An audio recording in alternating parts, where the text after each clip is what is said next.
జగన్మోహన్ రెడ్డి కుట్ర పన్ని చంద్రబాబు గారిని ఇరికించాలి అనుకున్న స్కిల్ డెవలప్మెంట్ కేసులో చంద్రబాబు గారి పాత్ర ఇసుమంతా కూడా లేదని ఎన్ఫోర్స్మెంట్ డైరెక్టరేట్ అయితే నిన్న క్లీన్ చిట్ అయితే ఇవ్వటం జరిగింది. వాస్తవానికి ఇదే కేసుకు సంబంధించి కొద్ది రోజుల క్రితం సిఐడి కూడా చంద్రబాబు గారి పాత్ర ఉన్నది అనడానికి కానీ స్కామ్ జరిగింది అనడానికి కానీ ఎటువంటి ఆధారాలు లేవని ఆల్రెడీ క్లీన్ చిట్ ఇవ్వటం జరిగింది. సో ఇప్పుడు అదే సమయంలో గతంలో వైసీపీ అధికారంలో ఉన్న సమయంలో ఎన్ఫోర్స్మెంట్ డైరెక్టరేట్కి లేఖ రాసింది. చంద్రబాబు గారి కేసులో 300 కోట్ల రూపాయల అవినీతి జరిగింది, దీని మీద విచారించండి అని. సో అప్పుడు కేసు నమోదు చేసినటువంటి ఈడీ అప్పటి నుంచి కూడా విచారిస్తూ వచ్చింది. తాజాగా ఆ ఈడీ కోర్టుకు సమర్పించినటువంటి నివేదికలో చంద్రబాబు గారి పాత్ర ఎక్కడా లేదు, అవినీతి జరిగింది అనటానికి కానీ డబ్బులు మళ్ళాయి అనటానికి కానీ చంద్రబాబు గారు లేదా ఆయన బినామీలకు ఎవరికి కూడా 1 రూపాయి వచ్చినట్టుగా ఎక్కడా కూడా ఆధారాలు లేవు అని చెప్పి కోర్టుకైతే స్పష్టంగా చెప్పడంతో జరిగింది. దాదాపుగా దీంతో జగన్ పెట్టిన అక్రమ case skill development case almost close అయిపోయినట్టే. ఇప్పటికే సిఐడి క్లీన్ చిట్ ఇచ్చింది, అలాగే ఇందులో ఈడీ క్లీన్ చిట్ ఇచ్చింది. ఇందులో ఇంకో విచిత్రం ఏంటంటే చాలామంది సిఐడి క్లీన్ చిట్ ఇస్తే చంద్రబాబు గారి జేబులో సంస్థ కాబట్టి ఆయన క్లీన్ చిట్ ఇచ్చుకున్నాడని చెప్పారు. ఆయన క్లీన్ చిట్ ఇచ్చుకోవడం కుదరదు, సిఐడి క్లీన్ చిట్ ఇవ్వడం కుదరదు. ఎందుకంటే వైసీపీ హయాంలో ఇచ్చిన ఆధారాల ఆధారంగానే కదా కోర్టు కూడా ముందుకెళ్ళేది. అసలు వైసీపీనే ఏమీ ఆధారాలు ఇవ్వాల. కోర్టు చంద్రబాబు గారికి గతంలో 53 రోజుల పాటు జైల్లో ఉన్న తర్వాత బెయిల్ ఇచ్చేటప్పుడు కూడా ఏం చెప్పింది, మీరు ఇన్ని రోజులు ఉన్నా కానీ మనీ ట్రయల్కి సంబంధించినటువంటి ఎటువంటి ఆధారాలను కోర్టు ముందు ఉంచలేదు కాబట్టి చంద్రబాబు గారికి బెయిల్ ఇస్తున్నామని చెప్పి విడుదల చేసింది అప్పట్లోనే. సరే, ఇది సిఐడి అంటే చంద్రబాబు గారి జేబులో సంస్థ అన్నారు. మరి ఈడీ చంద్రబాబు గారి జేబులో సంస్థ కాదు కదా, కేంద్ర ప్రభుత్వ సంస్థ కదా. మరి కేంద్ర ప్రభుత్వ సంస్థే స్వయంగా చంద్రబాబు గారి పాత్రకు ఎటువంటి ఆధారాలు లేవని క్లీన్ చిట్ ఇచ్చింది కదా. మరి దీన్ని ఎలా సమర్థించుకుంటారు? చంద్రబాబు గారి రాజకీయ జీవితంలో ఇప్పటి వరకు ఒక్క ఈడీ కేసులో కూడా నిందితులుగా లేరు. జగన్మోహన్ రెడ్డి మీద దాదాపుగా 11-12 ఈడీ కేసులు ఉన్నాయి. ఈడీ కేసులే 11-12 ఉన్నాయి. కానీ చంద్రబాబు గారి ఈ 40 ఏళ్ల రాజకీయ జీవితంలో ఒక్క ఈడీ కేసు కూడా ఆయన మీద లేదు. గతంలో రాజశేఖర్ రెడ్డి ముఖ్యమంత్రిగా ఉన్న సమయంలో, కాంగ్రెస్ అధికారంలో ఉన్న సమయంలో, సెంట్రల్లో కూడా కాంగ్రెస్ ఉన్న సమయంలోనే చంద్రబాబు గారిని ఈడీ కేసుల్లో ఇరికించాలని విశ్వ ప్రయత్నం చేసినా ఏమీ చేయలేకపోయారు. ఎందుకంటే ఆయన కడిగిన ముత్యం. ఆయన ఈడీ ఏమి అంత ఈజీగా ఒకరిని ఇన్వాల్వ్ చేయడం కుదరదు. ఖచ్చితంగా ఎక్కడైనా మనీ ట్రయల్ జరిగితేనే ఈడీ దాన్ని గట్టిగా తీసుకోగలుగుద్ది. గతంలో చంద్రబాబు గారు అక్రమాస్తులు అన్నారు, లేకపోతే ఆదాయానికి మించిన ఆస్తులు అన్నారు, లక్ష్మీ పార్వతి కేసు వేసింది, రాజశేఖర్ రెడ్డి కేసు వేసాడు, విజయమ్మ కూడా చంద్రబాబు గారి మీద కేసు వేస్తే హైకోర్టు, సుప్రీంకోర్టు ఆగ్రహం వ్యక్తం చేసింది. మీరు పిటిషన్ వెనక్కి తీసుకుంటారా లేదా మమ్మల్ని ఆదేశాలు ఇమ్మంటారా అని. ఎందుకని ఆధారాలు లేకుండా కేవలం నిరాధారాలతో కేవలం ఆరోపణలతో కేసులు ఫైల్ చేస్తే తీసుకోబోమని చెప్పి గతంలో సుప్రీంకోర్టు హెచ్చరించింది విజయమ్మను. జగన్మోహన్ రెడ్డి తల్లి, రాజశేఖర్ రెడ్డి సతీమణి అయినటువంటి విజయమ్మను గతంలో సుప్రీంకోర్టు హెచ్చరిస్తే విజయమ్మ పిటిషన్ వెనక్కి తీసుకుంది. సో ఇది చరిత్ర. అంటే చాలామందికి తెలియదు, చంద్రబాబు గారి మీద ఎటువంటి కేసులు లేవు. ఒక జగన్మోహన్ రెడ్డి పెట్టిన కేసులు మాత్రమే. జగన్ సీఎంగా ఉన్న సమయంలోనే బాబ్రీకి సంబంధించినటువంటి కేసు ఒకటి, లక్ష్మీ పార్వతి పెట్టినటువంటి గతంలో కేసు ఒకటి, ఆ రెండు కూడా జగన్ సీఎంగా ఉన్నప్పుడు కొట్టేయటంతో ఆల్మోస్ట్ చంద్రబాబు గారి మీద ఒక కేసు కూడా లేదు. ఆ తర్వాత జగన్మోహన్ రెడ్డి పెట్టాడు కేసులు. ఏదో ఇసుకలో స్కామ్ అని, లిక్కర్లో స్కామ్ అని, స్కిల్ డెవలప్మెంట్లో స్కామ్ అని జగన్ కేసులు పెట్టాడు తప్ప అప్పటి వరకు చంద్రబాబు గారి మీద కేసులే లేవు. గతంలో పెట్టినవన్నీ కూడా నీరుగారిపోయినాయి, ఎందుకంటే ఆధారాలు లేనటువంటి కేసులు. సో ఈడీ క్లీన్ చిట్ ఇచ్చింది. దానికి సంబంధించినటువంటి వార్త ఒకటి ఉంది, ఒకసారి చూద్దాం. చంద్రబాబుకు ఈడీ క్లీన్ చిట్, స్కిల్ కేసులో ఆయన ప్రమేయంపై ఆధారాలు లేవు. విశాఖ పిఎంఎల్ఏ కోర్టులో అనుబంధ ఛార్జిషీటు, ఆయన పాత్ర లేదు, నిందితుడిగా చేర్చలేం.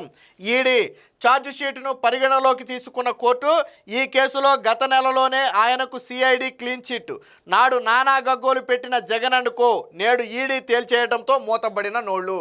పాపం ఒక్క వైసీపీ నోరు పెగలట్లా. సిఐడి కొట్టేసినప్పుడు చంద్రబాబు జేబు సంస్థలో కొట్టేసింది అన్నారు, కానీ ఈడీ కొట్టేస్తే మాత్రం ఈడీ కూడా ఆధారాలు లేవని చెప్తే మాత్రం ఒక్క నోరు పెగట్లా. ఎందుకంటే అది రాష్ట్ర ప్రభుత్వ సంస్థ కాదు కదా, సెంట్రల్ గవర్నమెంట్ సంస్థ. రెండోది జగన్కి బాగా తెలుసు ఈడీ కేసులు ఎంత కఠినంగా ఉంటాయని. ఎందుకని జగన్మోహన్ రెడ్డి 5 ఏళ్ల పాటు బీజేపీతో మిలాఖత్ అయినా ఆయన మీద ఉన్న ఈడీ కేసులు తీయించుకోలేకపోయాడు, ఎందుకంటే అంత ఈజీ కాదు.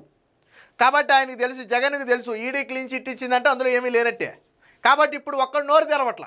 ఆ రోజు చంద్రబాబు గారిని అవినీతి పరుడు అని చెప్పి రకరకాలుగా కూసిన నోళ్ళన్నీ ఈరోజు మూతపడ్డాయి, ఈడీ క్లీన్ చిట్తో మూతపడ్డాయి.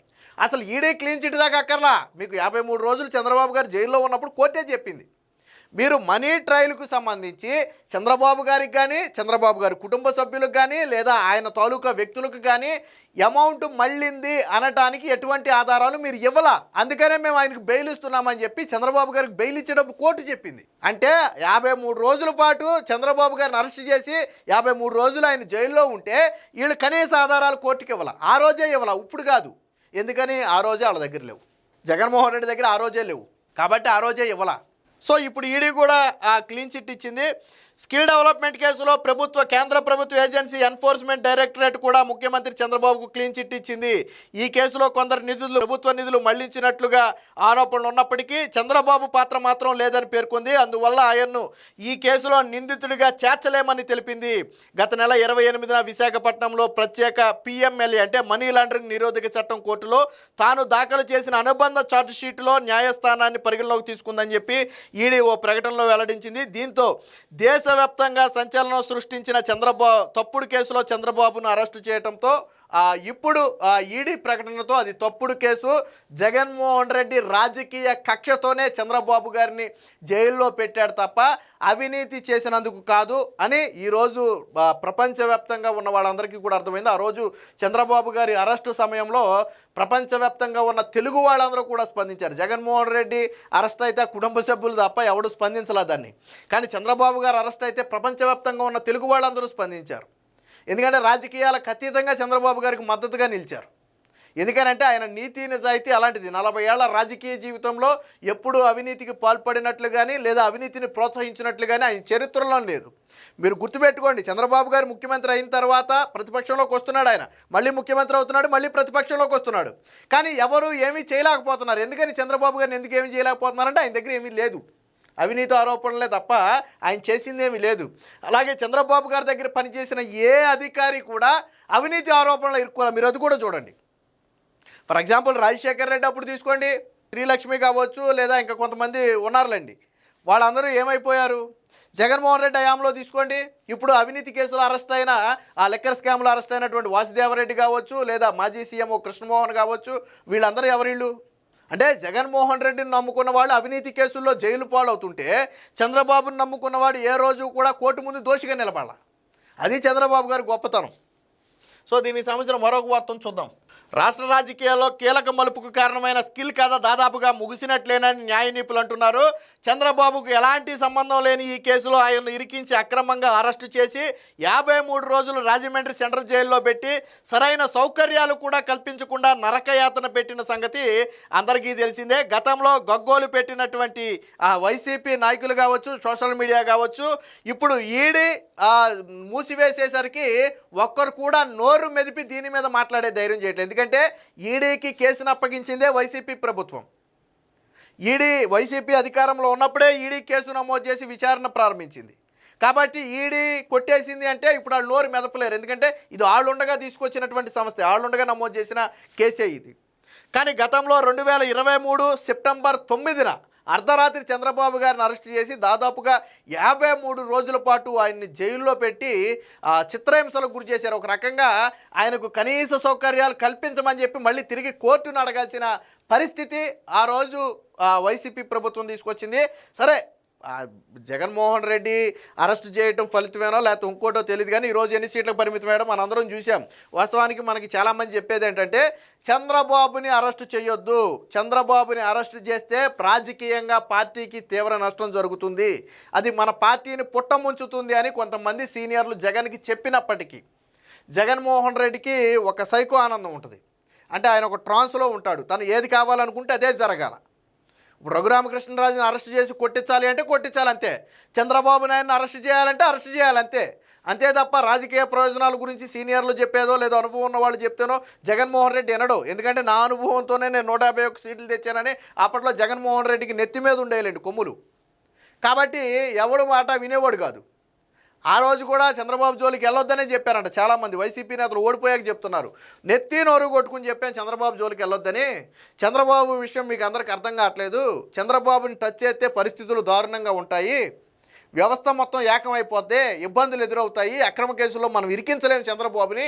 రాజశేఖర్ రెడ్డే తలకిందులుగా తపస్సు చేసిన రాజశేఖర్ రెడ్డే ఏమీ చేయలేకపోయాడు, మనమెంత అని చెప్పి అప్పట్లో చెప్పిన జగన్మోహన్ రెడ్డి తాత్కాలిక ఆనందం కోసం చంద్రబాబు నాయుడిని అరెస్ట్ చేశాడు. దాని ఫలితం ఏంటో మనందరం చూసాం. సో ఏది ఏమైనా మొత్తంగా 300 కోట్ల రూపాయల అవినీతి జరిగిందంటూ గతంలో చంద్రబాబు మీద పెట్టినట్టు సిఐడి కేసు కావచ్చు, లేదా ఇటు ఈడీ కేసు కావచ్చు, ఈ రెండూ కూడా పూర్తిగా చంద్రబాబు పాత్ర లేదని తేల్చేయటంతో